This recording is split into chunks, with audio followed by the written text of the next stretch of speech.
Cycle Jerks. Hey, get out of the road, dummy. Cycle Jerks Podcast. Hello, everyone. Welcome to Cycle Jerks Podcast. I'm your host, Mike Stewart, joined as always. Well, not as always. Sometimes. Host Chris, how you doing, buddy? I'm doing okay. Thanks, Mike. How are you?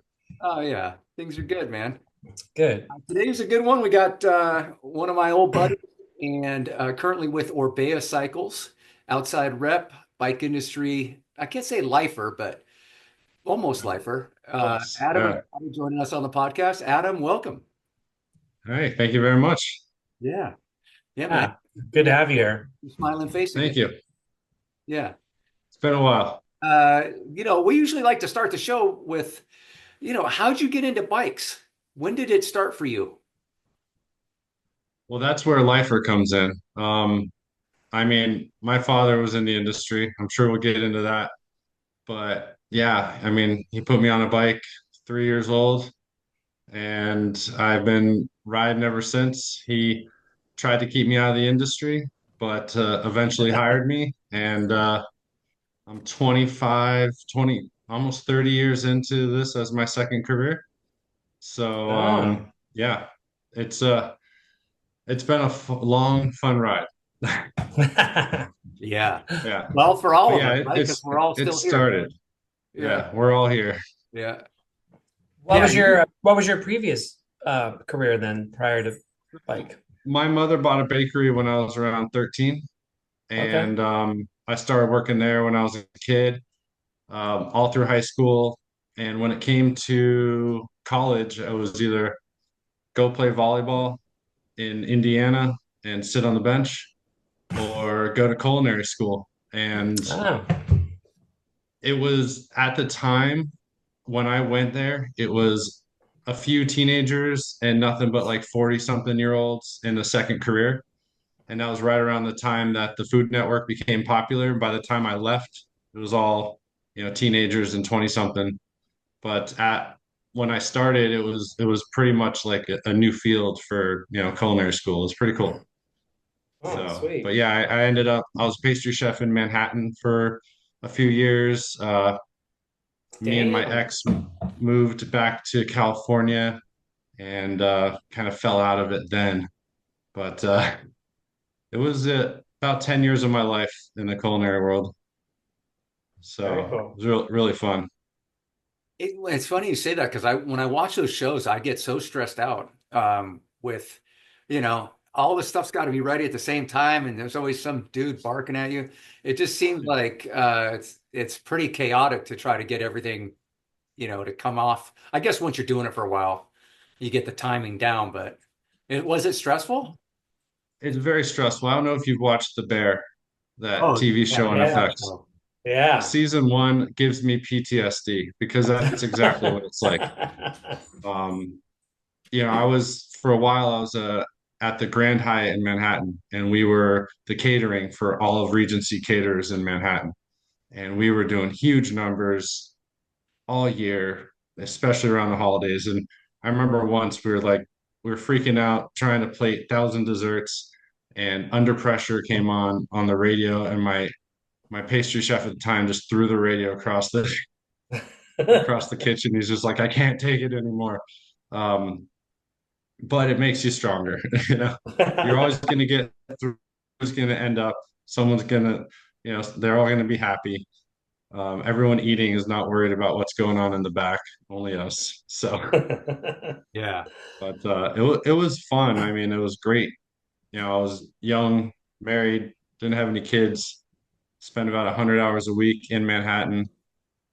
Slept on the train on the way in, slept on the train on the way back, and had one day a week to do laundry and ride bikes and do it all again 6 days a week. Man. That's the grind, man. That is the grind right there. It was intense. It was intense. And that's why when I eventually moved back to New York, it was either go back to the city and be a pastry chef, or at the same time, I could go into the bike world. Although my dad didn't want me to, he hired me, and yeah, the rest is history. Haven't cooked professionally since. Just So, a good home cook.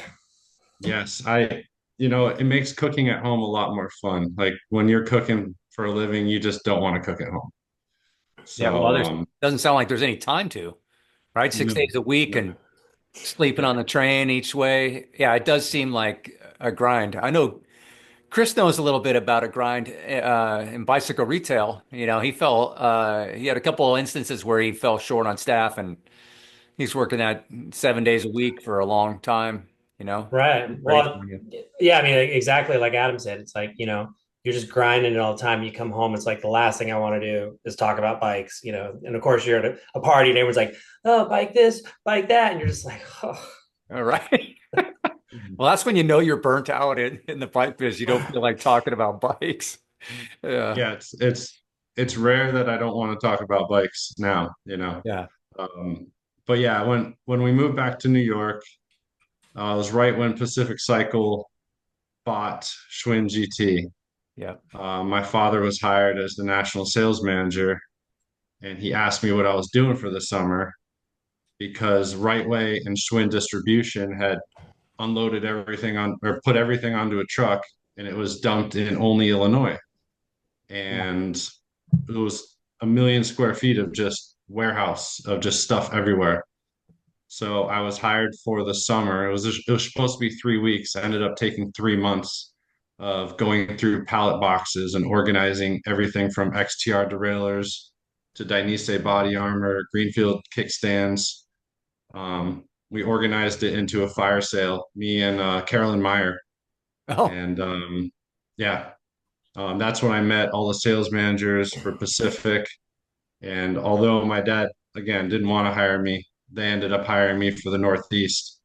So that's how I got into it. yeah. And 25 years later, We had last week we had Bill Armith on, who was he was helmet product guy at GT Right Way back when I was there, and then he did some marketing stuff towards the end. But it's funny, he said like there was this whole period of time where because GT was public and there was like a lot of articles about GT and some of it was true, some of it wasn't true, but there was like a lot of speculation about it. And Armis put together this video about, hey, we're still here. Despite what you may read, we're still here. And he's talking about all the people that are working there, and he's walking through these hallways, and it's empty. Everywhere's empty. And he goes into his office, and there's like the St. Pauli girl cut out. He's like, this is Polly. She's been with me since day one, and she's still here. We're holding it down here at GT. We still have bikes, and we still, it was just a silly thing. And then he goes out in the parking lot, and it's supposed to be in the parking lot, but he's actually at a car dealership. He says, "I'm out here at the parking lot, and we got cars. Look at all the people here, And then all the cars had like prices on the windshields." And then it flashes to him like in front of the building and while he's talking, he goes, I don't know, there's a lot of hype and hysteria about us. And there's like people like moving office furniture out behind him while he's talking into the camera, So but you were like on the other end of that, right? Because I mean, when I joined between Schwinn and GT, they were in about 100% of the bike shops. yes. So my first dealer list, which was just upstate New York and some of New England, was like 350 stores. Yeah. Wow. Yeah. I was going to mom and pop like gardening shops that had bought a 12-inch tube from Right Way at one point, check them off the list. Garage shops, and it was impressive, like the amount of reach they had. I mean, it was Schwinn, it was GT. They went away at the same time, Yeah. and they were everywhere. So our job was to kind of go out there and say, "Hey, we're still around. I know we weren't here last year, but we're back." And yeah, that was 9 years of my life, was just kind of rebuilding GT, Schwinn, Mongoose. Um, it was a really challenging, fun ride, going into shops that were pretty upset, that their biggest brands had left. rebuilding relationships, starting new ones. Yeah. And yeah, I grew that territory a lot and started shrinking it a bit. Durrell bought the company, then they bought Cannondale. We got more teammates. I was given the opportunity to move um, to the Pacific Northwest to do it again. I'd done what I could in New York and New England. So they moved me to the Pacific Northwest to take over Oregon, Washington, Idaho, Alaska. Um, so that was great. My current wife followed me, and we started a life out there with Schwinn GT Mongoose. And 9 months later, that's when they consolidated everybody, and it was tough, but it got us out there. All right. So Nice. that's what led us to Giant, really, because after that, I started my own independent thing for a bit, and met Paul LaCava. And Paul said, "Hey, man, the Giant job's open. You should go for it." And I called Karsten after applications had closed, but he had a history with my father, and he got me in for the interview, and the rest is another 10-year story. Right. Got to meet you. I got to do that for 10 years. So That was a yeah, that good was 10 fun. years. Huh? That was a good 10 years. It was a great 10 years. I joined right before 27.5, Hmm. right as Live became Live. Yeah. And yeah, that was a great 10 years for my career, great 10 years for our life. We started a family. We had all three of our kids. And yeah, my wife says I'd still be there if we didn't if we didn't leave, I'd still be there selling Giant. But yeah, things had to change, and I kept wanting to move back east, and kind of worked out. Yeah. So Where are you at now? Are you in New York? so yeah, after I left Giant, I got a job with Shimano. Started in March of 2020. Perfect timing. Wow. So we picked this spot. We're in Harrisburg, PA. We're in a little town outside Harrisburg. And we picked this spot because I had a friend that lived here. There's good mountain biking. It's within a couple hours of my wife's family. And it was centrally located for the territory Shimano wanted me for. As soon as I moved out here, we went to Cabda 3 days later, global pandemic. Um, my boss said, just find a place, hunker down. My wife and family were still in Washington. And so I found a little house in Camp Hill and worked on S Tech for a few months. didn't really didn't couldn't travel, didn't have anything to sell. Um, and yeah, just got to know the area and realized pretty quickly the Shimano thing wasn't going to work out. And you know, um, ended up with Niner, which was a really fun right at the beginning of the bike boom for the pandemic, and sat back and sold everything I could for a couple of years. Yeah. Just whatever you can sell, just sell it, sell it, sell it. So yeah, George Simone hired me, and it was a fun ride. So, Yeah, that and was a that's led to a couple things, and I'm still here. yeah. Yeah, COVID was definitely weird and it was challenging and incredible. Like my territory tripled in revenue. So that's never happened and probably will never happen again, you know. Uh, but yeah, it's been pretty wild since too though. Like It's been wild, yeah. the drop after the COVID boom. Um, Yeah, it dropped pretty quick. I ran out of things to sell with Niner, yeah. and I was selling Vast very well, which was another brand and batch. And then the biggest brands or the biggest shops I had got bought up by Trek. And 50% of my income was just going to disappear like that. I can't But relate the to that same, story at all, Adam. I can't relate at all. right? No one can relate to that. Yeah. But at that time, it was just like my income was just going to disappear. And I got approached by Rob Kaplan, who you guys had on recently. Yeah. to come over to Diamondback. You know, they had bikes in boxes, which is something Niner didn't have. It was a bigger territory, so it was more people to sell to. But as soon as I joined, within a month is when everything imploded. You know, I had this huge Yeah. order book, all these dealers, and everyone's like, "Whoa, whoa, whoa, we're good, we're good." Uh-huh. Um, Breaks. yeah, Yep. it just hit the brakes so quick. We just bought a house.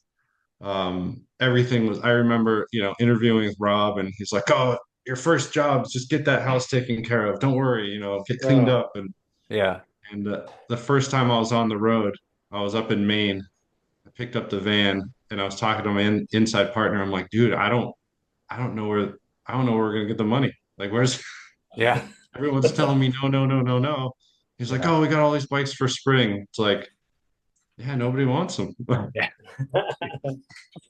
And then spring turned into no one wants them in the summer, nobody wants them in the fall, nobody wants them in the winter.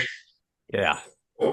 Yeah. Um, It's kind of crazy, yeah, you know, at Giant we have you have your numbers, historical numbers by month, by year. And it's like for me it drops like I mentioned my territory tripled. Well, my territory basically went to about a third in 1 month's time, you know, and then from then on, it just kind of stayed at that level for a long time. And still, I mean, I have some peaks and valleys now, but yeah, it's just the market's so messed up. the market Yeah. is crazy. Um, you know, the last after Diamondback, I started my own independent thing with Pivot, and that was one market that wasn't really affected was the high end market. And Yeah. Brian Trader, our Yeah. friend, was inside it, and I got to go work with Brian. He was my inside partner. He got me the gig, and it was fun, you know, selling high end bikes, and that market just, you know, the people that wanted $10,000 bikes still wanted $10,000 bikes. You know, I couldn't sell a $500 bike, but I could sell $10,000 bikes. And I think that market's still around because now with Orbea, you know, we get custom special order $10,000 wilds and rises, you know, every day. Yeah. And the people nice. willing to build and customize the bike they want and they know what they want, they're still out there. So it's Very that, much. yeah. In up until that point, it's kind of tough because Yeah. everything else is discounted.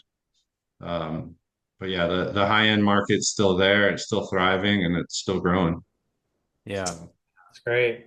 Well, listen, I kind of made a joke when you said that your accounts got bought up by Trek, but you know, Chris he was one of my top accounts and he sold to Trek. I Yeah. know. Didn't even And have Trek on the floor. I That's know. I right. know. Right. So, yeah, some people question the strategy, buying up all these retail stores, especially, when they did. A lot of it was during the pandemic or right after, where values were at their all-time high, probably Yeah. for the Right. retailer.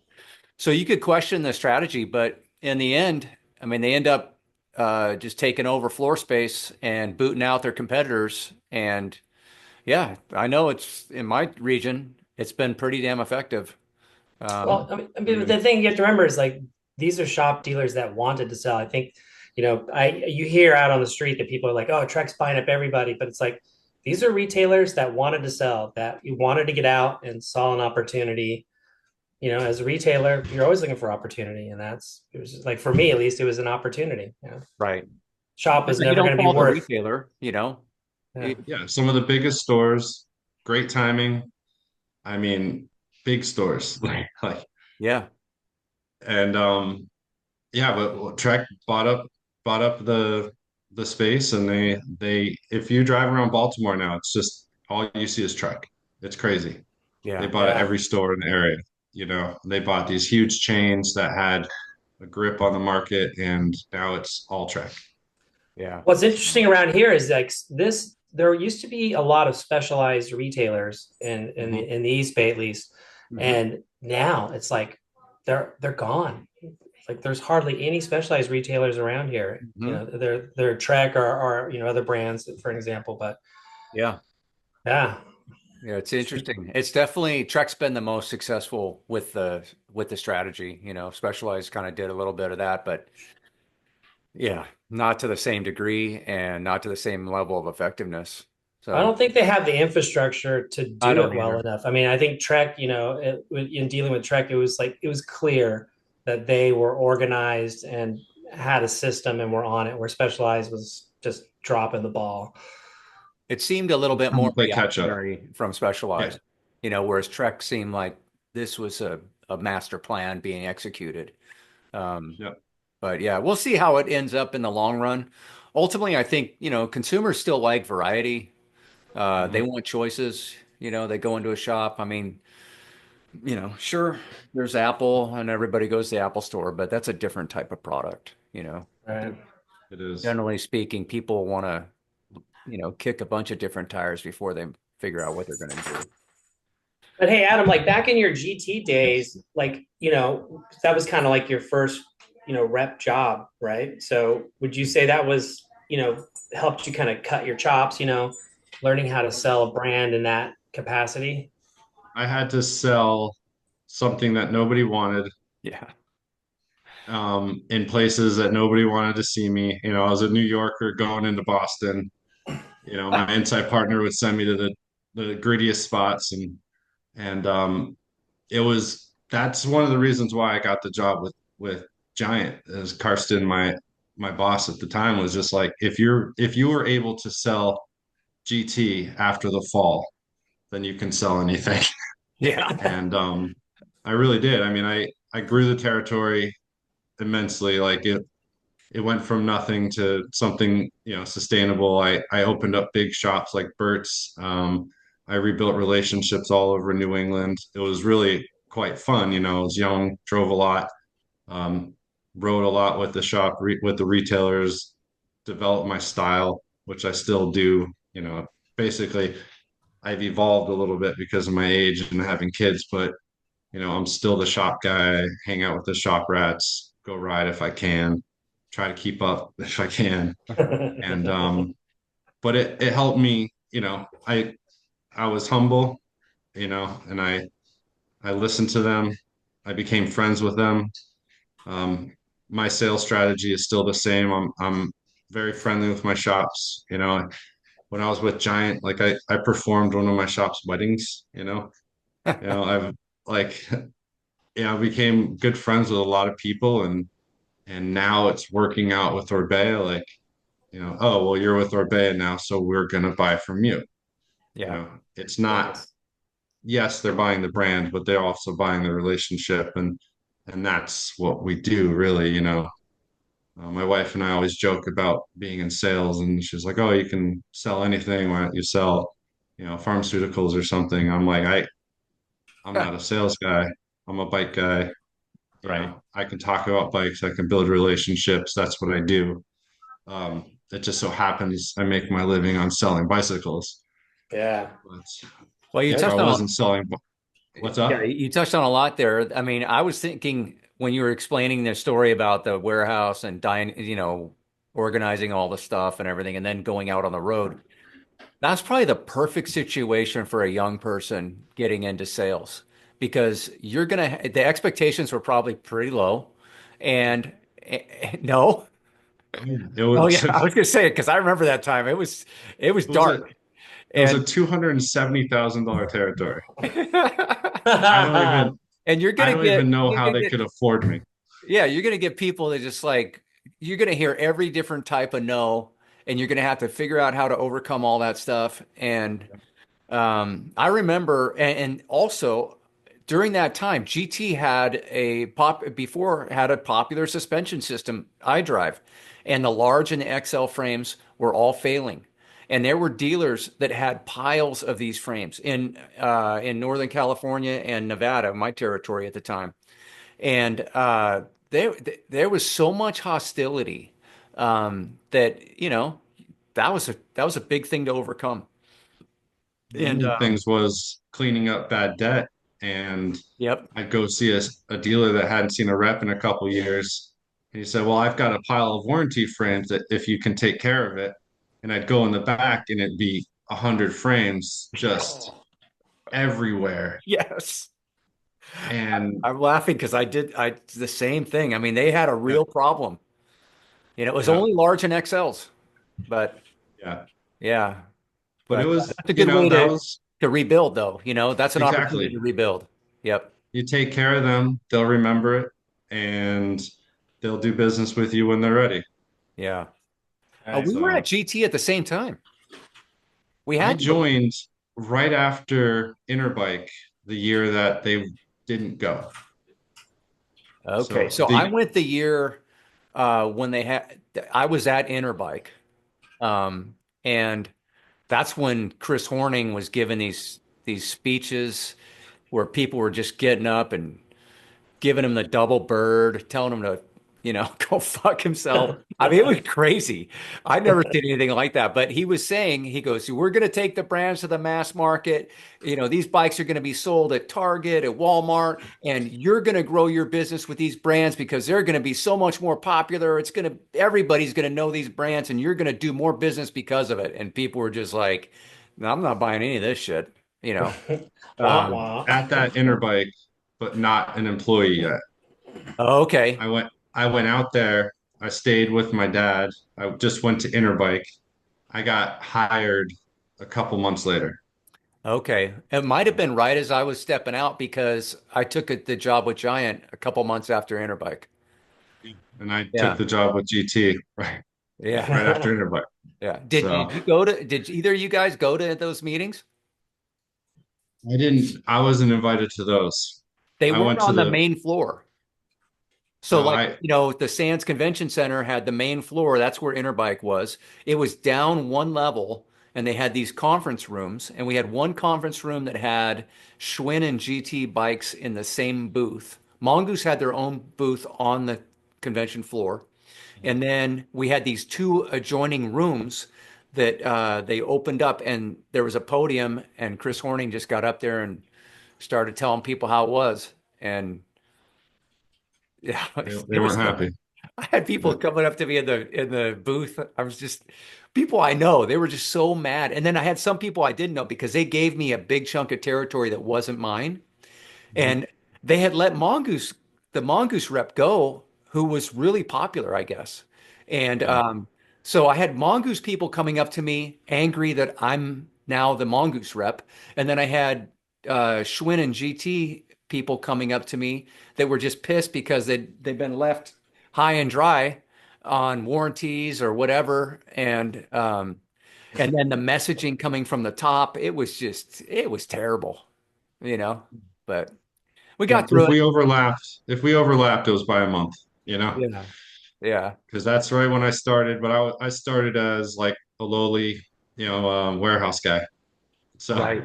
Yeah. Did but only Illinois, man. It was fun. yeah. So let's talk about your dad a little bit because obviously I don't know when he got in the business, but everyone in the business knows your dad, Nick Andrade. So can you talk about growing up and with your So dad in the bike biz? he started at 13 sweeping floors in a bike shop. Hi. And then he ended up, and I'm gonna miss some of it because, the first 20 years of his career was before I was alive, but he ended up working in a warehouse for West Coast Cycle, outside repping for West Coast Cycle, eventually becoming one of the owners of West Coast Cycle. And that's kind of when I was born. Early on, when I was young, he started a East Coast distribution for West Coast Cycle, so we moved to New Jersey. He got that up and running. We all moved back to California. Um, and a couple years later, he started Giant USA with Skip, and he was the first national sales manager, I think, or vice president in charge of sales. I don't know exactly. And that's kind of when I got into, you know, started understanding what he did for a living.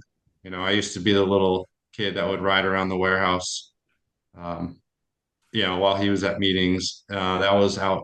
where was it? Near the velodrome, the old office. Oh, right. But yeah, back so West Coast Cycle was a blast. He became the distributor for Haro. You know, I was still young, but we had in third grade, I think it was third grade, we had the Haro stunt team come to our elementary school, and I got to hang out on top of the ramp with, and this was early Haro. This is Bob Haro, um, RL, everybody like, you know, Wilkerson, Yep. Brian Blyther, Hoffman. Like Crazy. it was a blast. But I wasn't really into bikes, you know. I'm gonna tease my dad, but he was never into bikes, you know. He sold bikes. Like, yeah, we rode bikes, we had a ton of bikes. But when I got into college and really got into it, he's like, I don't understand you bikes, you know. I'm like, this is all your fault, you know. He's like, what color, what's the margin? And that's all he really needed to know. Hmm. But yeah, you know, he did a lot, but Giant was only a couple years, but he helped start Giant USA. And where did he go from Giant? Giant to Bianchi USA. He started Bianchi USA up in the up near you, right? Yeah, in East Yeah. Bay, yeah. Yeah. East Bay. And from there, he went to Trek, commuted from San Francisco every week to Wisconsin, Oh, Jesus. and Oh, then went over to Pacific Cycle, still commuting to Wisconsin Oh, from right. San Francisco. So, and wow. that was the time he hired me, you know, Right. to become the East Coast or Northeast rep for Pacific. So I got to travel with him a few times, made plenty of mistakes, and very stressful. Traveling with your dad, But boss.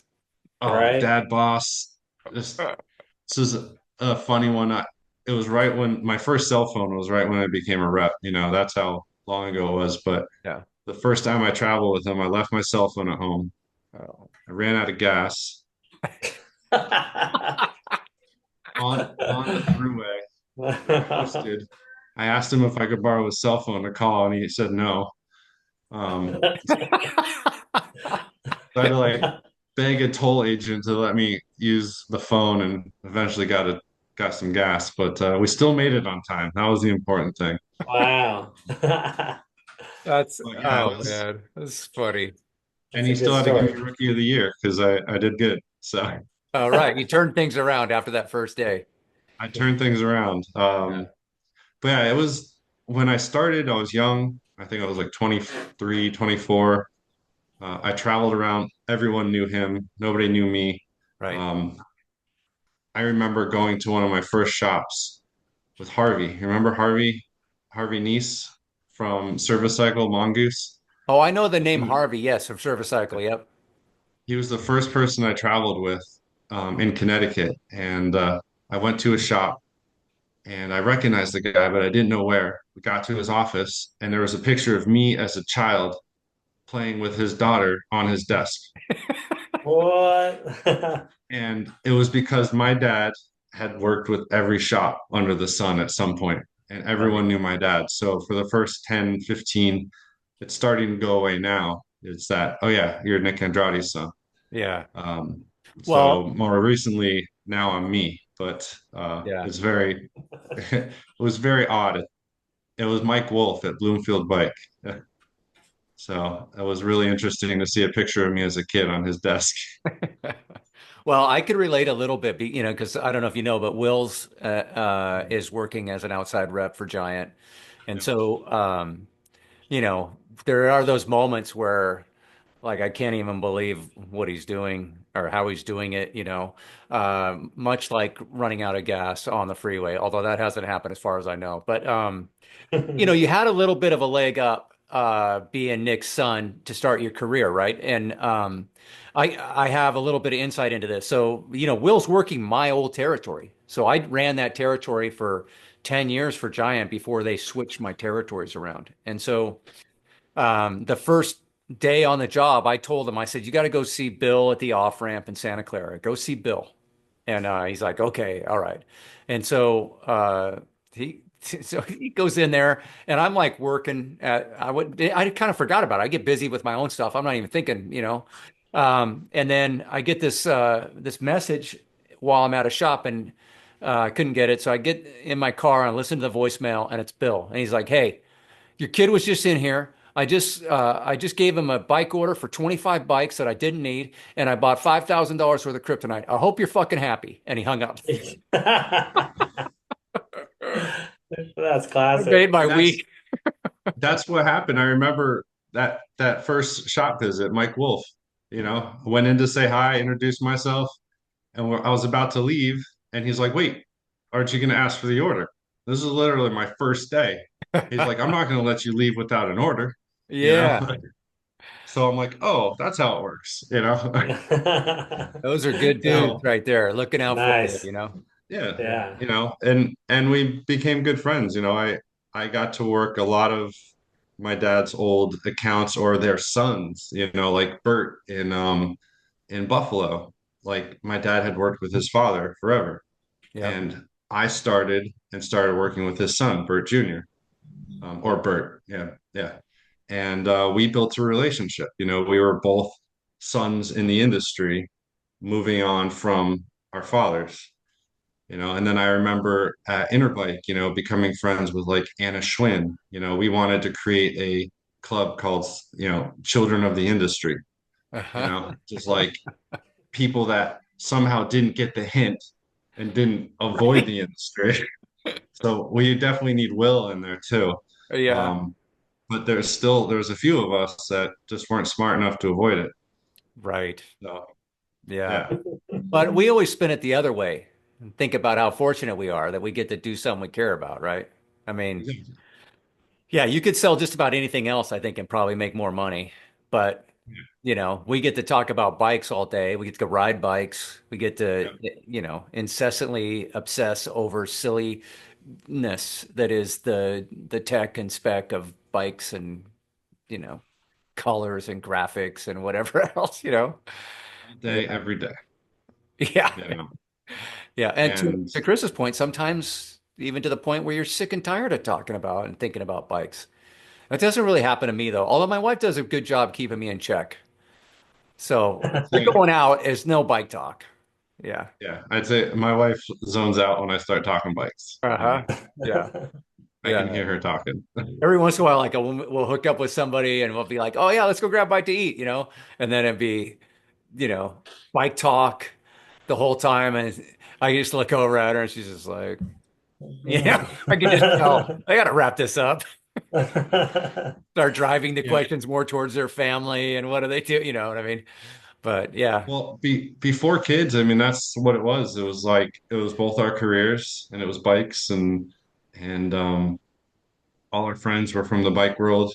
Especially in the Pacific Northwest. I had moved out there before her. Got all my friends. She didn't have friends out there for a while, so every friend we had was a bike friend, yeah, or related to a bike friend. So at first, it's just all bikes all the time. right, And it's less of that now. I still think about it all the time, but I talk about it less. I talk about it as work. I'm right. going on a work trip, but it it's consuming. Yeah, When it's your passion, it's your job. Trying to make it my kid's passion, you yeah, know. They're kind of into it, kind of not. They love it because it's what dad does. But we're in a soccer town, so soccer's number one right now. yeah. Yeah, I So did. I tried that too. I got 1 out of 2, you know. Yeah. yeah. Yeah, but you got, at the end you want them to find their passion, whatever makes them happy and Right. excited about life. Yeah, that's where I've always kind of preached that over, income. It's like do something you care about. That's how you become successful. Don't chase dollars. Right. Right. Yeah, I don't know if Don't that's go to the great bike advice. industry if you're chasing dollars. Yeah, I was gonna say, I don't know if that's great advice looking back, but I've been happy and it's been a lot of fun. And we're all still doing it after all these years. So Chris sold his store and went into retirement mode in parentheses, and Yeah. then and now he's managing a Trek store. So Chris, you yeah, are new too? development. Yeah, I got sucked back in. Didn't Uh-huh. your So last co-host move into Yes, a truck store? good knowledge, Adam. Yeah. So they take my best dealers, they take my co-host. You know, I don't know what the heck. One of our former coworkers, Chris Bear, he's doing a truck Yeah, store now. yeah. I think Um, we're all going to be working for Trek before the end of our careers. I mean, I applied. I talked to them multiple times. Yeah. So Yeah, yeah, classic. Well, I mean, it is a good company, and they got a good thing going, obviously, with all the stores and everything, and yeah. the machine Yeah. as it Is is. it Chris? Is it at least Eden? Is it the old Eden store? I know No, in that's what fact, you. yeah, that's where Dave went to. But I did talk about that, and they said in most cases it doesn't typically work out to go back, which, and, and that was fine. It was I was good for a change, but but just being in that organization on this side now, it's like they genuinely care about bikes. I mean, they're super into bikes. I mean, there's no Yeah. mistake. I mean, they're big. I mean, and they're private. They own the company, so it's not like they've got shareholders to report to. So It is kind of interesting though, because Dave lives in Danville, Chris lives in Castro Valley. It just seems like Dave would be better where Chris is at, and Chris would be better. But you said they have instances where that doesn't work out. You would think slide the old owner in, and holy smokes, he's good. Even though you don't have the same product, you're the same face, you're the same person, you're the same kind of like what you're talking about being a rep. They switch from right, brand to brand because they have the relationship with you, not because of they may be attached to the brand also, but it's I would think it would work, but maybe yeah, it sounds like they probably have enough data to know what's up. yeah, They know what they're yeah. doing. Yeah, they definitely do. But like, it's funny. I was just thinking about Adam's example about, switching and people are just like, oh, I'm going to buy from Adam. That happened to me with Jeff Hopkins. Yeah. He was my Yakima rep, and he's such a good rep and took care of us. And he's like, hey, I'm repping Thule now. And it's like, okay, we're selling Thule, Right. because that relationship is so important, because I mean, they're both good products and there's nothing wrong Yeah. with either product, but how I can take care of my customers because Jeff has got my back Right. goes a long way, a long Yeah. way. Well, and that's one of the things that I brought to Giant when GT was unraveling, no offense. But the Schwinn GT Pacific thing wasn't going to work for me. What they were doing, I just didn't want. I didn't. I didn't respect the direction of the company. I didn't want to be in a position where I'd had to defend it because I didn't agree with it. So it was like I had to leave. But when I got to Giant, it was like I just went to all my GT dealers and just they all switched. Like Yeah. literally every account that I went to that I made the offer to, they switched. So and also GT was vulnerable, at that point too. So I don't want to take full credit for it, but a lot of it is relationship based, for sure. It's been interesting switching over to Orbea. Mhm. I know you had Orbea gentleman on recently. Yeah. I learned a lot about the company then, but I'm a couple months in. I just got back from Spain. Got my orientation, learned a lot about the company. It's the fact that we do everything so differently, like GT, Schwinn, Mongoose, Diamondback, Giant. It was all very, very similar. Pivot again, still very similar, even though it was high end, boutique. Um, Orbea is just so different that I've kind of, I'm relearning how to do this. It's the same job, but it's from a different side of things. Huh. Um, it's a co-op. In the 60s, the employees took over. So it's privately owned, similar to Trek. There's no shareholders. It's the company looking out for themselves. Obviously, it's a Spanish company. They're, you know, do things a little differently than we do in the US. And it's a lot about teaching the dealers how to work with the brand. You know, like you said, everyone sells a really great bike right now. Bikes are great. What does Orbea or what does GT Giant, what do they offer? And that's what we get to do. We get to talk about it. And yeah, I've been having a lot of fun learning this new side of the business, at almost 50. So Yeah. Orbea is such a cool and unique company.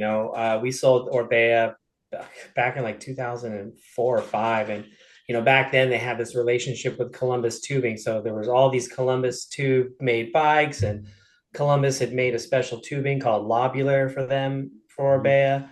yeah, But they were, the paint jobs were just out, super Euro outstanding. yeah. So I've always had a lot of respect for Orbea. In fact, I actually have an Orbea pistol. Oh, nice. Yeah. I'm so new, I don't even know what that is. Yeah. They used to do they used to make guns. Oh, you have For the actual pistol. yeah, I have an I actual thought it gun. was a Yeah, no. model. I was Oh, thinking that oh was yeah, like no. a sprinting bike or something. Yeah. I have a Yeah. revolver. Yeah, that could be a bike too, right? That was a bike at one point, the revolver. Yeah. Yeah. The revolver, that was a what, Norco, right? A Tomac, I think, made a Oh my. revolver. Oh, There you Yeah. go. I think. Yeah. Yeah. But Maybe yeah, not. what is it? Started 1840 Orbea making Right. pistols. Yeah. Yeah. Started doing bikes about 100 years ago. So they Yeah. started doing bikes and yeah, everything. So you did it when they first came to the US, right? Yeah, when Tony, brought it into the US, and it Yeah. was, it was great to be at the beginning stages of that, and just to see it just kind of grow Yeah. to be, it was so big by the time we had stopped carrying it. Yeah, Tony gave Chris like all of NorCal or something, or maybe even far beyond. I remember when it was explaining it to me. Obviously, I wasn't thrilled as the giant rep that he struck up this deal with Orbea. Um, but it worked out great for everybody. But yeah, he was like, "Oh yeah, I just call the freaking owner and I talked to him and I got this whole territory mapped." I was just like, "Oh damn, okay." Yeah. You Hey, know? Orbea helps sell a lot of yellow giant TCRs in this territory. Okay, let's just. I sure love selling those. That was fun. Yeah, yeah. But Yeah, it's we my boss and I talk about it. I want to make a shirt that says Orbea Curious. yeah, I get random phone calls from dealers I haven't dealt with since Niner days or Diamondback days. They're like, "Hey man, I heard you're with Orbea now. I'm curious. Let's talk." Like yeah, everyone's kind of like, "What's going on? How do we do this?" I'm interested, but I don't know why I'm interested. Like, I want to know more about the brand because the consumer knows, people spend a lot of time on the website. They design their bikes. They design hundreds of bikes and they're dreaming about these bikes and they try to find a dealer, reach out and they tend to know a lot more than some of the retailers at this point, because some of the retailers don't know about the glory days in early 2000s when Orbea first came to the US and um, now it's kind of blossoming again with the high-end e-bikes and the road and we just signed FMD Racing, so they'll be on the World Cup circuit as well. oh, So Cool. it's that's Cool. cool. yeah, I'm Yeah. excited about that because I have a World Cup in my territory this year in New York. Oh man, So Nice. that's I get to cool. go up there. FMD will be there and the factory cross country team. So we'll be up there. So I'm excited about that. So Where? what's the name of their custom program? Does it have like It's a it's name to called it? Mayo. So my Orbea. Okay, yeah, Um, Mayo. Yeah, and it's about 40% of the bikes that come into the US are custom. And they do a custom light program where you can just change spec, or they do the full custom program, which is color, spec, everything. Color is free. Most spec changes are free. Obviously, if you're changing to a nicer wheel or tires, things like that will change the price, but you can change your dropper length, you can change your crank length, you can change your stem length, bar rise, all that, and then full color. So, Nice. customers that are willing to are looking at a $9,000, $10,000 bike, even We have bikes in the threes and fours that you can customize, but when people are starting to build these out, they go, wow, I can make a one of a kind bike for the same price. Might as well do it. And Yeah, once it's you start special. moving some parts around, then you start playing with the colors, and there's thousands and thousands of color options and combinations, and it's really fun. I joke about my daughter, she's 10, and I told her, if she really gets into it, she can design her own bike. And she asked me yesterday, is like, oh, when do I get to design my bike?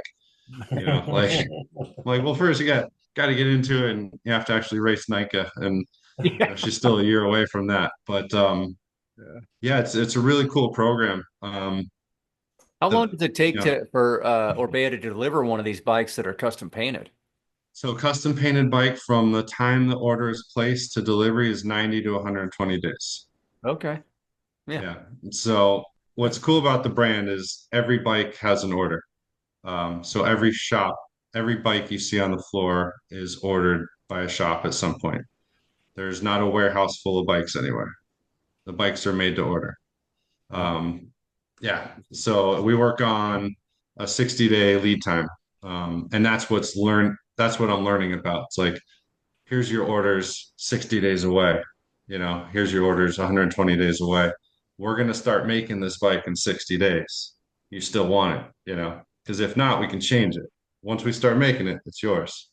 So it's the same as I've always done. It's just looking into the future because So, Orbea likes to, inventories, just in time inventory. yeah. So So all bikes are made to order. they air freight those bikes in? Yeah, every bike comes in one at a Wow. time.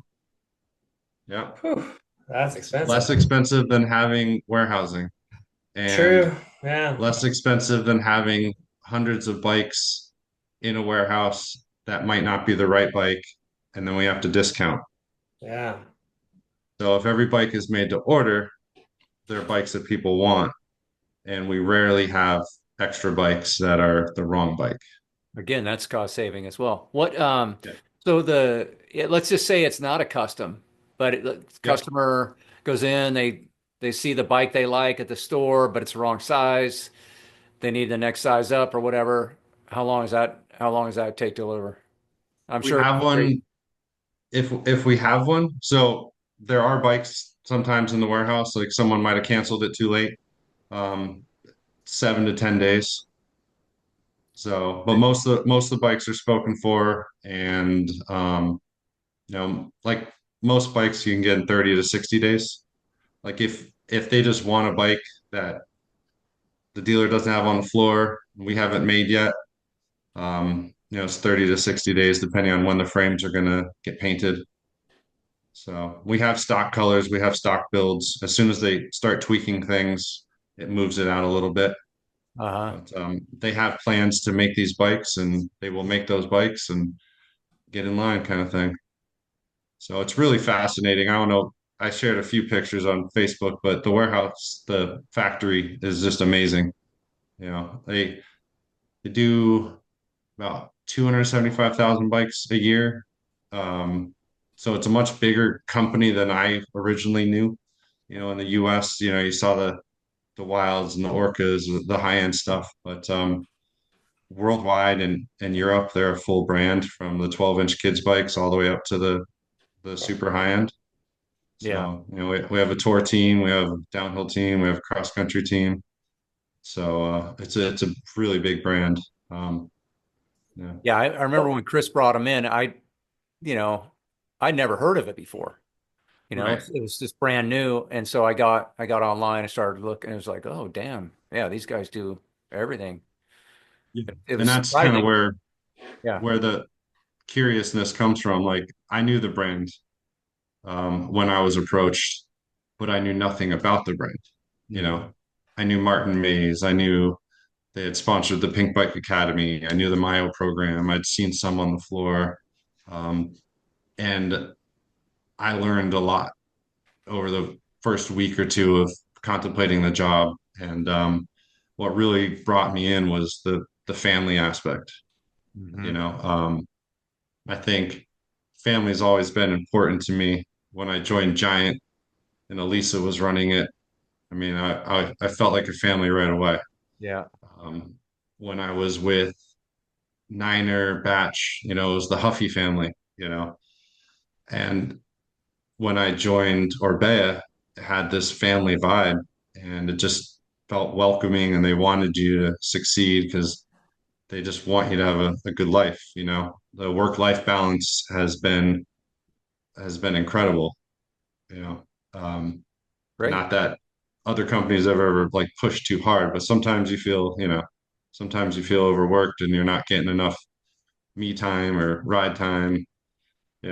I was doing some thinking about, Montana and my old territory and with Giant.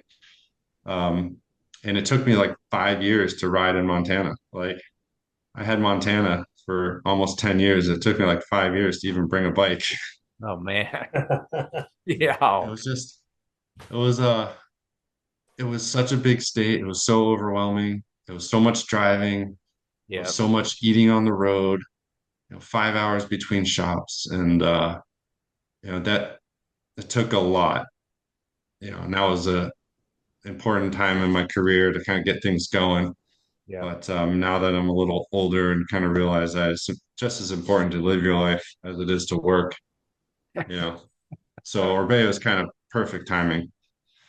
Yeah, I can relate to that. I do the Sierras and I go, it's like northern Nevada and then through Reno and then Carson City and Lake Tahoe and everything. So it's like it all like on a map, it all looks pretty close. But the Yeah. roads are terrible roads. There's like these windy, slow drives to get to South Lake or whatever. And like taking a bike, if you take a bike, you're adding a day if you're actually going to ride the bike. Because, even if you get up early like I do, ride in the morning and then go do your thing, you just it ends up costing me an extra night on the trip. And, when you're gone a lot from your family, there's this pressure always to be home, to come back and, be with your family. And I want to be with my family too. So it is really hard to justify um, you know, taking a bike when you're doing that much travel. It's nowhere near the amount of travel you're talking about with Montana. But That was some of a the loops, it's like, that was insane. yeah, right. Montana's insane for sure. Well, Right, we that's were huge. out. So I had from my westernmost to my easternmost account was 1,100 miles. Ooh, And wow. I Yeah. would go to Montana 4 times a year. Once a year, I would fly. Uh-huh. Um, I had one account that was by plane only. So I'd fly into Billings and then I'd have to fly up to Glasgow to the shop because it was like a 7 hour drive or a 2 hour flight. Oh man. And there was two flights in a day, and I'd either have to stay there for a couple hours or stay there for 26 hours. You're So it was committed. always like How big is pick this me up at shop the in airport. Glasgow? He was tiny. So only saw him once a year. Yeah, I was gonna say. Come on, Only hey, saw I'm him your once a year. guy. Give me a call if you need anything. See you Yeah, no, later. he'd pick me up at the airport. We'd fly through. We'd do everything as quick as we could and get me Uh-huh. back to the airport. So I'm I'm not sure staying he was overnight. excited as all hell to see you. Yeah. Right? He probably Oh doesn't get man, anybody up there. the first time I went to my easternmost account, he had never seen a rep before. Yep. And I'm Wow. like, yeah, now I know why. Like you're, 3 hours past Billings, like Yeah. Crazy thing is, but when they switched my territories, I had several accounts that were good accounts that hadn't seen a rep. It was yeah, like I couldn't even believe it. It was just like, yeah, what? You've never seen, well, not in the last 3 years. It's like, oh, geez. Wow. Okay. yeah, Yeah, it was just kind of surprising. But when your territories are big and you have certain types of accounts, some accounts are super efficient, either via text or online or whatever. And then other accounts you got to hold the hand or you got to go do the physical inventory and get the order yourself. So they end up taking away. Anyway, yeah, I'm making excuses for the previous rep, but at the end of the day, you got to FaceTime is where it's at. That's how you form these relationships that are more meaningful than, let's say, somebody on the other side of a phone. while you value that relationship too, it's just not the same as someone who's in your store, working with. I still talk to so many of my accounts that I don't deal with anymore Yeah, in me too. Seattle. Yeah, It's just they became friends. You worked with them, you right. saw them. We had kids at the same time. We had rode together. We had life events together. They were customers, but they were also friends, and they remain friends, even though we're not selling. Yeah. So, Well, that's yeah, one of the great things with what we do because, not like the classic sales guy where you're just looking to stick it to the customer. That's not our business at all. Our business is about relationships and building a foundation, and then working together over time, and it's reciprocal. It has to be keeping, reciprocal. You can't yeah, just stick it to somebody. You stick it to somebody, well, now you don't have an account going forward or a relationship going forward. So, um, you know, everybody benefits with the type of business that we're in, with relationship selling. That's the business, you know? help them succeed so that you can succeed, so they can continue to succeed. Yeah. Most. And then sell the Trek. Someone is still bitter. Jeez. I'm a little bitter. I don't know if you could tell. Yeah. I'm sure you have the same. One of the conversations I have with every account, every time I go into it is what's going on. You Yeah. know, they're in the same spot every day, seeing the same thing every day. You're out and about all over the place, Yep. and you are their eyes to the world. And that's something that we can give them by showing Yep. up. Let them know what's going on. Yep. Even if it's not with your brand, it's like, what is Trek doing over there? You know, I heard this, I heard that. Like, tell me more. And that's how we can help them succeed because we want them to be there next week, next year. We want them to be successful 10 years from now, Sure. and have a great relationship going forward so that, you know, I was selling you Pivot, now I'm going to sell you Orbea. And that's because we were successful there. If I forced bikes, albeit whatever brand I was selling, if I forced them to take these bikes and they were still sitting there, there's probably not a place for me in the future. Even if it's a different brand, even if it's a brand they like, if they have that bad taste in their mouth, like, oh, Yeah. this guy shoved bikes down my throat when I didn't need them, or this guy wasn't looking out for my best interest.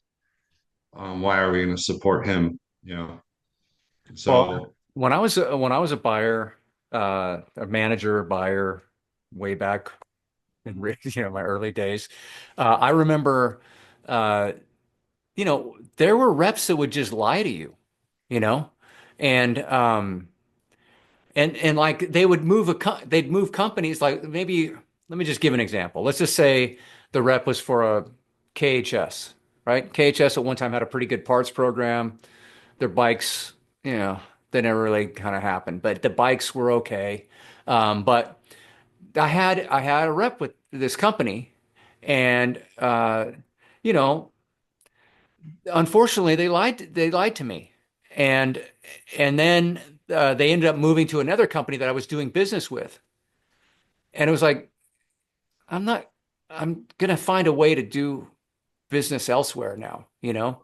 So, I think growing up in a store or in the industry, um, you recognize traits in the people that you want to do business with.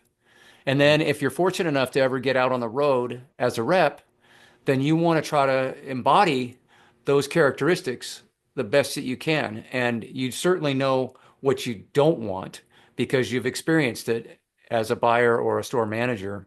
And I think those people are important in your life, and they help you, even though maybe you don't appreciate it at the time. They certainly help you with forming who you're going to be as a salesperson, how you're going to treat people. yeah.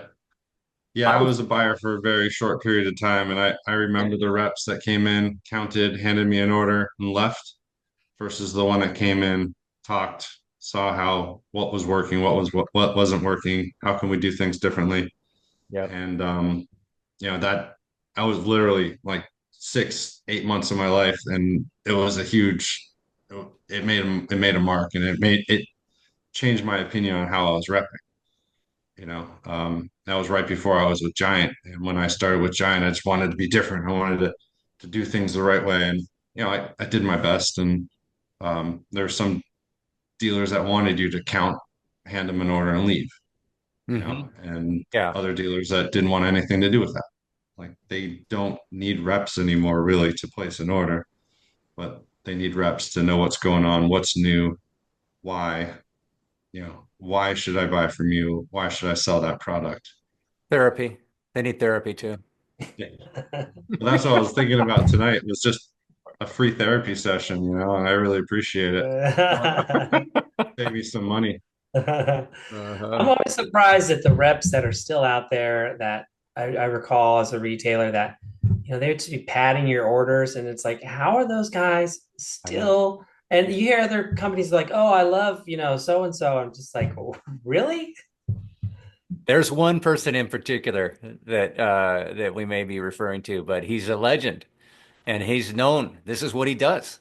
He just pads the order. He used to work for Wilson back in the day, and one of my accounts worked at was Wilson was like a small parts distributor, and one of my accounts was working as a stock kid. He's pulling orders, and this guy would come in. I almost said his name. This guy would come in, and he'd be like, "What? Oh, you picking the order for so and so? Yeah. Oh, what's he got? Four pumps? Oh, that's not enough. Here, get him 10 pumps."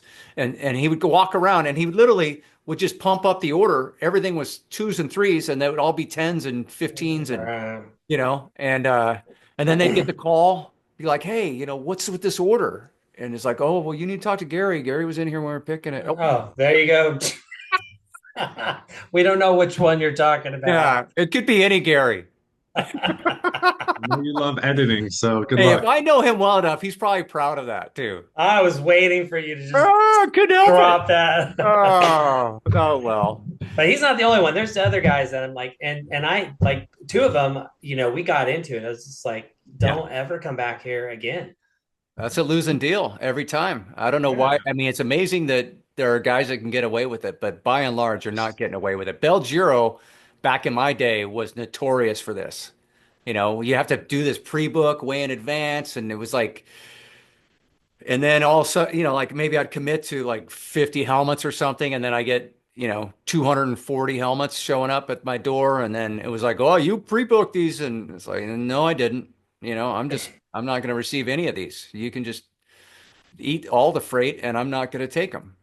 But yeah, there's only a couple instances like that as a buyer, and it's just like, okay, I'm done with you. Belgiro is like at the time, I mean, still to this day Oh, yeah. pretty great names and helmets. But yeah, they had a weird model for a while, and they did the same when they bought Blackburn and this whole thing. And yeah, there was a lot of misfires on their part, so I just stopped doing business with them altogether as a retailer. But Yeah, I mean that's what we do. There's still those reps out there. You learn about them every year. You learn about someone doing that shady stuff. And yep, over the past couple years, when I switched brands a few times, you follow in the footsteps of someone that might have done them wrong, um, and they're willing to give you a chance, and you just have to do better. yep, You know, um, but yeah, they're still out there, and they're still successful. And people still let them in the door, and I can't do it. Like I can't do it. Like the guilt, the guilt gets me, like if I do add a bike here, add a bike there, and I just can't live with myself and the stress of what am I gonna do with that bike, I know right. it's gonna end up in on my sample account. Oh, that's the worst. Yeah. Sample accounts. So Well, and I yeah, always but feel like our jobs are pretty easy. It's just simple. Just do what you say you're going to do, mhm. and I mean the rest of it should take care of itself. Get the answers that they ask, and if you don't know the answer, don't lie about it. Get it as quickly as you can. And sometimes you Um, have to say the unpopular thing. You want to be the guy that has the thing when it's needed, but if you can just shoot straight and just look, you're gonna have to find this somewhere else. I can't get this for you right now, and I apologize, but But yeah, so yeah, it is amazing that those dudes and gals get away with it. Yeah. Peeps. Yeah, there was a gal that also actually at my territory that got away with it too. She used to wear, I mean, she used to wear a very short little sundress all the time, and lots of hugs going around. And meanwhile, just over inventory and the crap out of you. It's a losing battle. Yeah, all right. Hey, whatever works, I guess. I don't know. I don't think. Yeah. Anyway, all right. Let's get off another subject. Yes. Stop shaming these reps that Yeah, are right. unscrupulous. They're probably far I'm more sure successful than I'm sure the. I'm going to be shamed too. Someone's going to hear this like, oh, he did this or he did that, and I've tried to do it all best I could do, but Yeah, All you can still do, here, man. still doing That's all we it. can something. do. Yeah, well, Yeah. so when Adam was with Giant, we used to, this was in the, like I said, it was a great 10 years because we used to do these sales retreats all the time. We'd go into, yeah, so good. Camp And we would go Knucklehead. into someone's territory and we'd spend a few days there and we'd all connect, ride bikes, we'd Yeah. cook, thanks to Adam. Yeah. And Yeah. That's Adam and I have this ritual ever since that ever every since. time I make this dish that we made, I take a picture of it and send it to him and thank him again. But Yeah. That's how we connect. I yeah, was thinking about Camp Knucklehead today. yeah, We had some great ones, and yeah, so when it finally made it to my territory, it snowed. But we yeah, got up at 4 a.m. and made that dish one day, and yep. and um, I can always count on you to send me a photo when it's done. I don't think I've made it since because Uh-huh. mine Well, I has got the evolved. feeling, yeah, I got the feeling at the time you were just kind of spitballing. You're like, here, go buy a beet, Was get a sweet potato. I'm going, what are we gonna do with this stuff? I've never eaten this stuff. I don't eat this, and then yeah, and was that total improvisation, or is that total something that improv, was in the arsenal? total improv, Well, Yeah. and I don't my think I can family's eternally duplicate it grateful. now. Yeah. Yeah, I've been watching all these like cooking YouTube videos because I'm trying to I'm starting to cook more, and yeah, they're just like, yeah, just grab what you got and throw it in there and look what I made.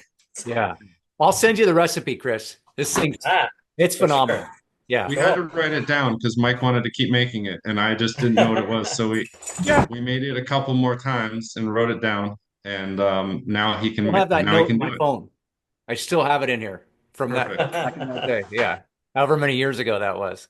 But yeah, Yeah, cooking something. I don't do hardly any cooking, but I usually make that dish for Thanksgiving, and then I also do it for Christmas. And yeah, I Kristen's should probably do texting it. me about that dish. Yeah, yeah.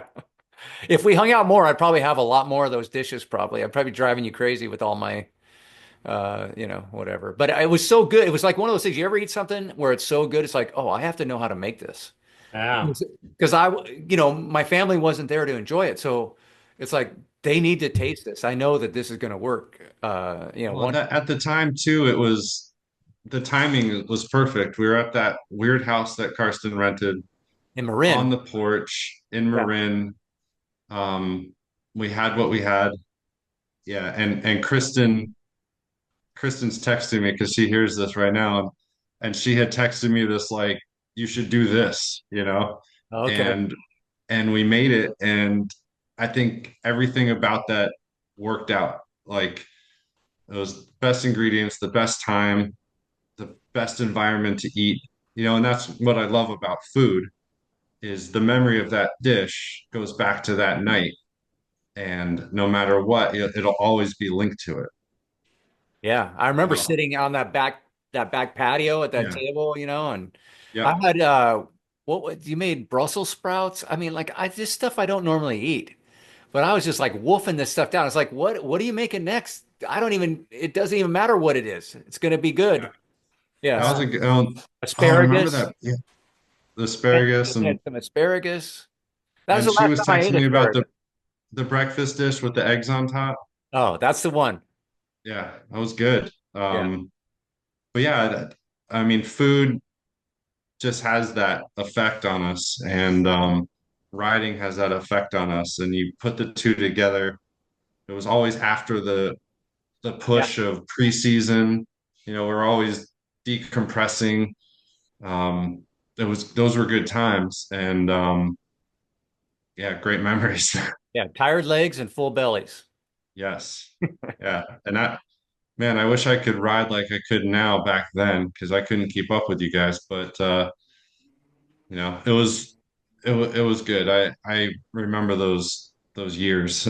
And Yeah. Nick getting lost or Karsten, falling in the water when just you guys ditching me for a hamburger Uh, and well, yeah. I wanted to ask you about that because I know after you had left Giant, I seem to recall like you got a lot more serious about your cycling. So it was 2020 during COVID. Um, I became a cyclist. After all these For years. 40 something years old. I was a professional cyclist at one point, but I was never a cyclist. And it was during COVID. My kids were out here spending a lot of, I was thinking about the future. I was very heavy. I had spent too many years driving, eating junk food, not experiencing, food at regional level and things like that. And yeah, I got a gravel bike and put it on a trainer and started Zwifting and lost 70 something pounds in like 3 or 4 months. And it was a little excessive. Um, but I became a cyclist in my mid 40s. And ever since then, riding is more enjoyable. I wish I had done it earlier and enjoyed, some of the Pacific Northwest in a healthier state. But yeah, it was a life choice. I remember like wanting to. There was a quote that someone said, like, the kids will never remember, your belly or your love handles, but they will remember you not going into the pool, you know? And You didn't I want to take just your shirt wanted, off? Is that what that is? yeah, I wanted to go in the pool with them. I wanted to enjoy life and I wanted to them to remember me being a part of it and not hiding or being ashamed and also I want to keep up, you know? Yeah. When I was in the Northwest, my goal was I still wanted to hit crabapple hits when my kids started hitting it, you know. But we moved away from there. And now my daughter's starting to run and I want to be able to keep up with her to a point, and my boys are going to get fast and they're going to get big and I want to be able to keep up with them. So I just made a life choice to kind of drop the weight, get healthy, um, start over. You know, Nice, I was dude. healthier as a pastry chef than I was as a rep. So the worst thing you can do for cycling is become a cycling rep. So Yeah, well, as as you know, I had a similar kind of arc with it too, where for the longest time you get so caught up in the chasing numbers yeah, and you set like what the mistake I feel like the mistake I made when I first started repping was I set an unrealistic schedule for myself mhm, because I wanted to be, whatever, I wanted to be all things to every account. And so like just keeping that schedule. I kept that schedule for like, I don't know, like 13 years. It's pretty amazing when I look back at it, but it was at the expense of my own health.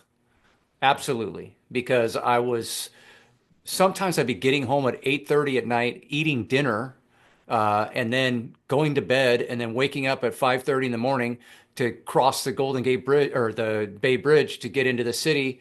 And, it was just like, so much and you're just eating garbage a lot of times and but I was just so trying to establish myself and if like coming out of a bike shop you don't get a lot of data or you can I guess nowadays my bike shop experience was pre POS so we had a cash register and I used to track little things but nothing like when you become a rep and you start getting the daily number and you see that daily number, that scoreboard every day, every and day. it's like you're either doing it or you're not. And Mhm. and so that's just a hamster wheel that you can't win. Um, and so, yeah, I remember when I met Pirtle, Eric Pirtle is a rep that we have in the back east, and super fit, fast, one of the fastest guys in the company. And he was also rep of the year. Yeah. And that just blew my mind. And so, I asked him about it, and he told me his story. He's like, dude, I don't write any orders. I just educate dealers. I teach them how to use the G store, and then I bounce. And he says, sometimes I ride with the accounts, but he's like, I don't write any orders. And Yeah. I was writing every order, and I was like stocking shelves and where are the kryptonite locks in the back here? Let me get them, and doing all this, stuff. Counting tubes. Bum, bum. Yeah, right. You only got two of these. Let's get three more, and just like ridiculous level of engagement, but also winning a lot of business that way, and so that kind of fuels it even more. But at the end of the day, like you're saying, like, your kids are going to think like, man, why didn't I ever get in the pool with you? Or, you're not Yeah. going to be laying on your deathbed thinking, man, I wish I would have hit three more accounts a day for those last 10 years, you know? It was a real change, going from Giant, which was go, go, go, go, go, Yes. go, to coming out here during COVID, and it was sit, sit, sit, sit. Don't Yeah. don't go anywhere. And I mean, I sat in a small house and learned about Shimano, and took orders over the phone and ate poorly, and kind of reevaluated how I did things and how I wanted to do things and how I wish I had done things, and just wanted to start over. It felt like a good time to start over, and it really changed the way I repped. I still built it relationship first, but yeah, you spend more time talking, you spend less time writing, but that time will lead to the order, you For know. sure. Yeah. Um, Still to this day, like some accounts, if I'm coming to town, we're going for a ride. That's a great relationship. And a lot of times, like we'll just talk about life or whatever, and then the orders just happen, because there's a connection there that's beyond just, we talk a little bit about business, but also life, and I mean, we you're sell way more bikes. relatable than a sales guy. Yeah, we sell bikes, they sell bikes. When you're not riding, it's obvious. When you're not participating in the sport that they love, it's obvious. Yeah. Um, I ride a lot inside. I've got three kids, it's winter. When I travel, I try to ride. You know, it's definitely difficult, you at the expense of sleep sometimes to ride, but I definitely feel like it's changed my world. I mean, I've been in the industry my entire life, but cycling has definitely changed my life in the past few years. Health and fitness and just being a part of my territory in a way that I never had. Like I always try to ride something new that I've never seen before in a new part of my territory now, Yeah. instead of going back to the hotel with a small pizza, watching TV and falling asleep, you know. Now it's try to ride before bed, get something local. Don't get the same food you get at home. I try not to eat Starbucks when I'm on the road, things like that. Just little things that I've tried to change, and eating healthier definitely helped for a while, but I still like junk food, so I have to ride a lot. So That's one of the things I love about the travel though is trying to find good local places to eat. And like I have these spots all throughout my territory where it's it's outstanding fresh local food. And yeah, I love it as much as the bike ride a lot of times, just getting a chance because you don't get to go all the time. So like if I'm in Reno like maybe four times a year. But every time I'm in Reno, I'm eating at this place because it's so good. And, just stuff like that. You end up looking forward to those type of things. But, the thing I love about your story, Adam, is it's like it's never too late to, all these years in the bike business and, mid 40s or whatever, and you turn things around. and you got healthy. That's And the goal. I think that's something that's really relatable to anybody that's maybe even listening to this podcast, you know? Yeah, Yeah, it's inspiring. Yeah. it's just you know, I talked to another rep about this the other day about just trying new food because I traveled to Spain with another new rep last week and she was not into the food idea. But it's like, how often are you here? You Right. know, when Yeah. are you going to get to do this again for the first time? Even to the point my boss wouldn't let us eat a certain thing the last day. She's like, no, no, you're here, you're eating this, you know, and it's true. Like, you know, I was talking to this rep, I'm like, whenever you're traveling, try something new, you know, because I I go back to that Montana thing. 5 years driving through Montana, didn't ride once, you know, Yeah. or didn't try a restaurant in Billings other than, you know, Jack in the Box or something like that. Like, so we have this opportunity to learn and it just you know, don't squander it. Right. So, Right. yeah. Yeah. But yeah, you get to make relationships with cool people all over your territory, all over the country. For me, I've been east, I've been west, north, and south, and Yeah. I've got friends from all walks of life, and I got to meet them through bikes, you know. You know, I was thinking when you were rattling off all these different jobs you've had, is there a short list of companies that you haven't worked for? A shorter Never, list. I've never worked for Specialized or Trek. Okay. Yeah. You know, a lot of the smaller brands I haven't, but Yeah. Yeah. yeah, I I'm just mean, kidding. I'm Giant, Schwinn, GT, fucking Mongoose, Niner, Diamondback. When I got the job with Schwinn GT, I was like, yeah, I'm gonna be here forever. I was hmm gonna get a Schwinn tattoo. Like one of the guys had a Schwinn tattoo. Oh I'm like, man. I'm gonna get the Schwinn badge. Uh-huh. 9 years later, that ended, and I'm like, man, I'm glad I didn't get that. That's Yeah. like a bad boy tattoo or some Yeah, shit. Uh-huh. Well, when I got the look at Chris there. He's got a bunch of tattoos. You got anything that you regret? Like you look back on like, oh man, what was I thinking? No, I even got this Eden Bikes tattoo here, man. So Oh, that's I'll cool. wear, yeah, I'll wear it proud for sure. That's the giant sugar skull That's yeah, right. straight out of there it Canada. is. We'll see. Does it say Yeah, Eden or giant? it says Eden. Okay, it better say Yeah. Eden because you're working at Trek now, so that'd be a hard one to explain. Yeah, when JB Yeah, comes through, I'm like, yeah. That was straight off one of our. I think it might have been the trip that we. No, I think it was before our trip to Canada where I connected with Sean from Giant Canada, and he made the Sugar Skull Giant shirt. And I remember, I don't know if I wore it in or what, but Chris latched onto it. He's just like, dude, this is cool. And then next yeah, thing because you know, it yeah, the became, US didn't want it, right? They didn't want yeah, to the use that. US, you know, Canada makes all the cool shit still to Right. this day. I Yeah, do. but I'll probably get in trouble for saying that, but we have some cool stuff too. But yeah, Sean's just super creative and he has no one telling him no, so he just makes cool shit. And yeah, that Sugar Skull became synonymous with Eden for a lot of years and Yeah, super cool. And now it's on your arm. Pretty that's badass. right. Yeah, baby. Uh, that's cool. I'll let Sean know. He'll appreciate Yeah. Oh, yeah, it. for sure. Maybe Yeah, get that'd me a be great. picture of it if you wouldn't mind. Yeah, I will. All right, cool. All right, well, listen, we kept you long enough, Adam. It's That's great fine. catching up with you, brother. Yeah. Yeah. I was wondering how this was going to go if we are just going to ramble through things, and I mean, that's what we do, That's what we catch do. up.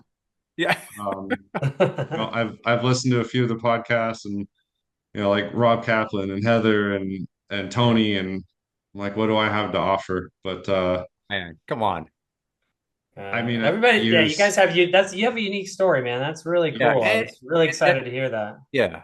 Yeah. Everybody kind of comes in with that same spiel. Like, oh man, I don't know if I got it, but it's interesting, you know, and the path that you took is definitely like a kind of like Ray Keener, right? Ray Keener was a scientist before, that you was know, an before he interesting started one. working at a bike shop. So he went from being a scientist to working at a bike shop. Can you imagine what the conversations with mom and dad were like? You know, I always think about how my pastry degree is working out for me. Yeah. Yeah, it's classic. But man, yeah, just so grateful to have you as a friend and thanks so much for joining us on the podcast. And it's so great to see what you've done with your life, you know, with your fitness and everything. I'm just super proud and happy for you, man. So Yeah. I look forward to your text next time you make that dish. it might be And, before Thanksgiving. We'll see. Kristen and I have to make it again. I have to get the recipe from you because I'll send it over. Yeah. it's definitely been lost. So Awesome. You could probably spitball something and maybe even it'd be better. Who knows? It's hard to it imagine might being work much out. better though. Yeah. Yeah. But all right, brother. Well, thanks again. And thanks everybody out there in podcast land for listening, supporting the program. We really appreciate you. Chris, any final words? No, Adam, it was a pleasure getting to talk to you, brother. It's good to catch up. You too, man. Good luck at the Trek store. Yeah, thanks. Awesome. All right. Also, maybe I'll be there one day. Yeah. Okay. You guys have a good one. If you like what we're doing here at Cycle Jerks Podcast and you would like to support us, please check out our website at cyclejerkspodcast.buzzsprout.com. Hit the subscribe button. We shout out all subscribers, so get on it. Another way you can support the podcast would be by giving us a 5-star review on whatever streaming platform that you're listening on. We appreciate you. Thanks so much. Cycle Jerks. Hey, get out of the road, dummy. Cycle Jerks Podcast.